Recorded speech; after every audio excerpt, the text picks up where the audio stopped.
23/10 को रात के 7:30 बजे अचानक एक औचक छापेमारी मंडल कारा सहरसा में होती है।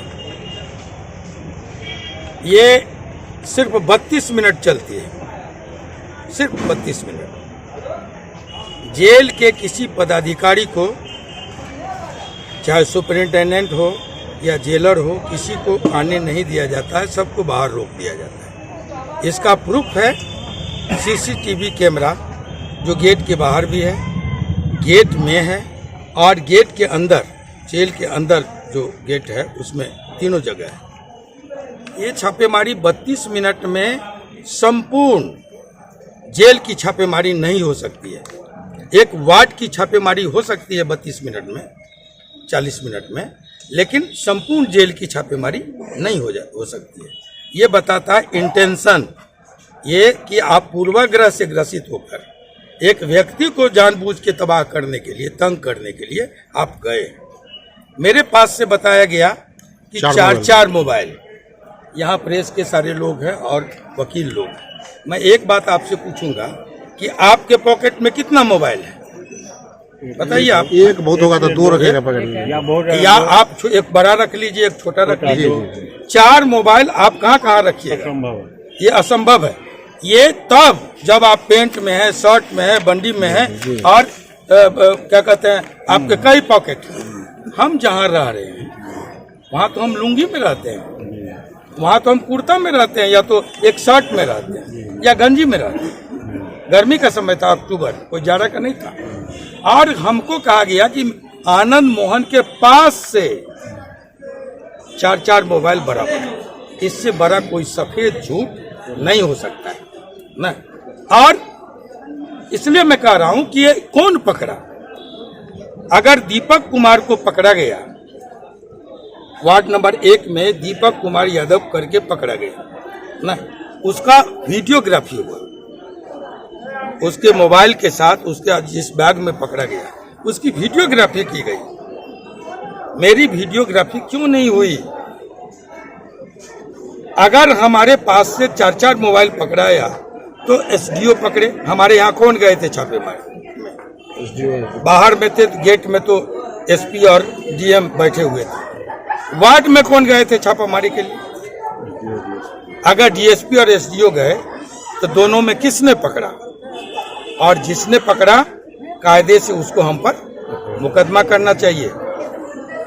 एफआईआर करता वही होते, मुकदमा उनको करना चाहिए हम पर। और मुकदमा के बाद जब्ती सूची पर हमारा हस्ताक्षर होना चाहिए। जब्ती सूची हमको देना चाहिए एक प्रति। अगर हम डिनाई करेंगे तो वीडियोग्राफी होना चाहिए, 2 गवाह रखना चाहिए कि ये डिनाई किए हैं, क्या है उसमें। अगर जेल, मेरा मानना है कि एक संवैधानिक संस्था है, न्यायिक हिरासत है। हमने अभी सीजीएम साहिबा को यही बात कहा है कि मैडम, जेल कोई धर्मशाला नहीं है, जेल संवैधानिक संस्था है और न्यायिक हिरासत है। न्यायिक हिरासत में तलाशी के कौन से नियम हैं? अगर आप तलाशी में जाते हैं तो क्या कीजिएगा? आप सुपरिंटेंडेंट को पकड़ के बाहर कर दीजिएगा, जेलर को पकड़ के बाहर कर दिए, रोक दीजिएगा। सीसीटीवी कैमरे का फुटेज मंगवाया जाए और देखा जाए कि तलाशी में कौन थे जेल के पदाधिकारी। कोई नहीं थे। जो मुकदमा करता है सुपरिंटेंडेंट, वो छुट्टी में थे। हमने आरटीआई से मांगा है कि 7:30 बजे से लेके और 12 बजे तक का सीसीटीवी कैमरा का फुटेज दिया जाए कि कौन था वहां। ये तमाम बातें, और सबसे बड़ी बात कि कहीं नहीं सुने होंगे कि छापेमारी में सीएस को बुलाया जाता है, 2 मेडिकल अफसर को बुलाया गया,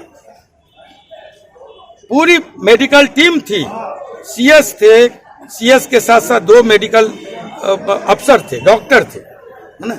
और आज तक सीएस किसी छापेमारी में नहीं गए हमारे यहाँ। हम 14 वर्षों से जेल में है लगातार। उससे पहले सन 74 जेपी आंदोलन से हम जेल में रहते आए, 44 साल से हम जेल आते जाते रहे। आज तक हमने नहीं देखा कि छापे में कभी कोई सीएस को और मेडिकल अफसर को ले जाए।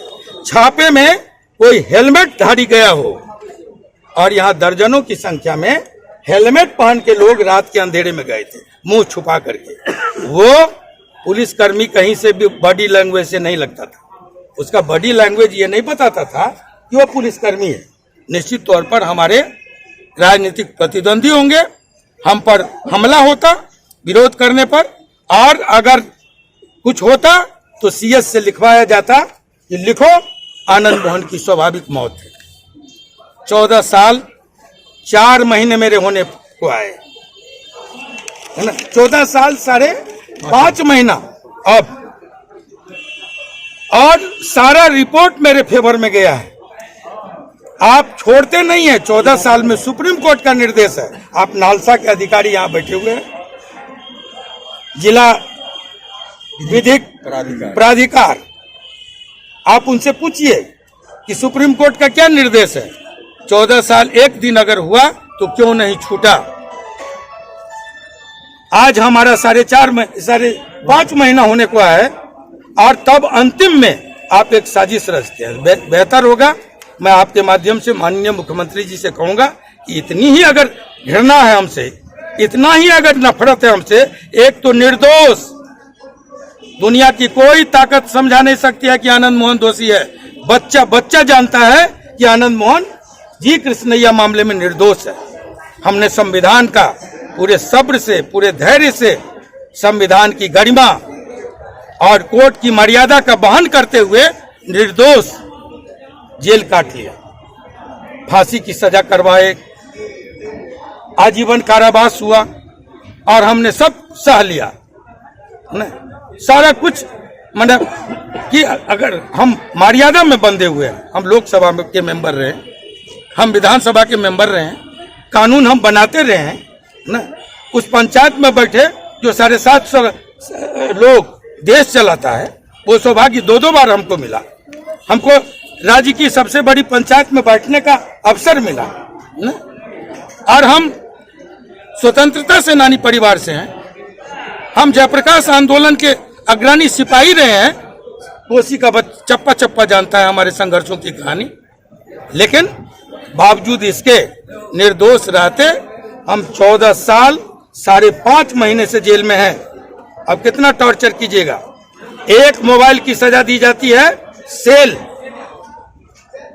या तो जेल मैनुअल के अनुसार धारा 48-49 के अनुसार आपको मुकदमा, लेकिन हमको एक गुनाह की सजा 3 बार दी गई, 3 तरीके से दी गई है। इस केस में चरित्र हनन के लिए, सिर्फ रिपोर्ट खराब करने के लिए। एक कि हमको सेल दिया गया, दूसरा कि हम पर थाने में मुकदमा किया गया जेल मैनुअल के अनुसार, और आईपीसी की धारा 420 के अनुसार के तहत हम पर आईपीसी भी चलाया गया, जेल मैनुअल भी चलाया गया, और सुपरिंटेंडेंट के और आईजी के अनुसार सेल भी दिया गया लिखित आदेश पर। तो ये सारी बातें अगर ये मन नहीं भरा हो तो बेहतर है। ये नाटक ड्रामा क्यों कर रहे हैं? अगर हम जिंदा हैं और इससे लोगों को परेशानी है तो आकर के गोली मरवा दे, सीधी गोली मरवा दे, बेहतर ये होगा। इंतजार किस बात का? हम छाती चौड़ा करके हैं, हम इंतजार कर रहे हैं, आइए और गोली से उड़वा दीजिए, या नहीं तो जेल आपका है, जहर खिलवा दीजिए। ये भी हो सकता है साजिश के तहत। आखिर मुख्यमंत्री को आनंद मोहन से डर किस बात? वो हम नहीं जानते, ये मुख्यमंत्री का सवाल है, उनसे पूछिए। पूरी तरह से साजिश ही, पूरा का पूरा साजिश है कि आप निकलने वाला है, इसलिए इस तरह से ये किया गया।